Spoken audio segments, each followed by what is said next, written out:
আসসালামু আলাইকুম। আমি শান্ত আপনাদেরকে আমন্ত্রণ জানাচ্ছি আমিন মাহমুদ এগ্রো থেকে। আমাদের অন্যান্য ভিডিওগুলোতে কিন্তু আমরা সবসময় বলে থাকি যে আমরা গরুগুলোকে ন্যাচারালভাবে বড় করি, তাদেরকে ঘাস বা দানাদার ছাড়া অন্য কোনো খাবার দেই না। তো আজকের আমাদের এই ভিডিওটাতে আমরা দেখাবো যে আমরা আসলে গরুগুলোকে কি খাওয়াচ্ছি এবং তাদের ডায়েটারিটা কীভাবে আমরা মেনটেন করছি।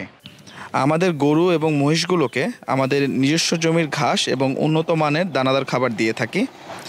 প্রতিদিনের তাজা ঘাসগুলো আমরা আমাদের ঘাসের ক্ষেত থেকে কেটে নিয়ে আসি এবং সেই তাজা ঘাসগুলো আমাদের ঘাস রাখার শেডে কেটে খাবারের উপযোগী করি।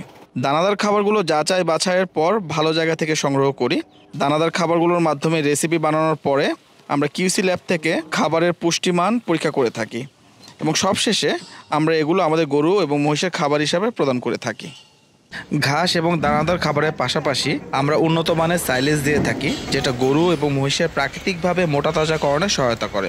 যারা ফিড এবং স্টেরয়েড নিয়ে চিন্তিত তারা নিশ্চিন্তভাবে আমিন মাহমুদ এগ্রোতে প্রাকৃতিকভাবে লালন পালন হওয়া কুরবানি পশু সংগ্রহ করতে পারেন। আমাদের সাথে থাকার জন্য সবাইকে অশেষ ধন্যবাদ।